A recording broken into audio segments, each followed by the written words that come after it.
Hello అందరికీ, ఇవాళైతే lunch prepare వచ్చేసి cabbage చేసిన. క్యాబేజీ ఉత్తదే చేసుకున్నమాట. నేను పప్పు ఇట్లా ఏమీ వేయలేదు, ఓన్లీ క్యాబేజీ, టమాటా, ఉల్లిగడ్డ ఇవన్నీ వేసేసి చేసుకున్నాం. సో చూడండి. Thank you. క్యాబేజీ కర్రీ చేసిన. క్యాబేజీ కర్రీ ఇట్లా వేసుకున్నాను అనమాట. దగ్గరికి వేసిన, వాటర్ ఏం పోయలేదు, చేసేసి ఇట్లా వేసుకున్నాను అనమాట.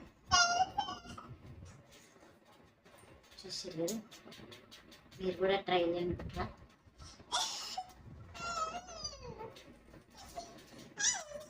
ఇంకా శనగపప్పు వేస్తే కూడా బాగుంటుంది. ఇంకా ముందనే శనగపప్పు తిన్నా కదా అని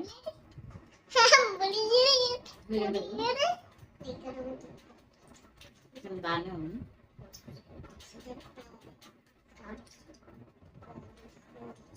ఇట్లా వేసుకోవాలి.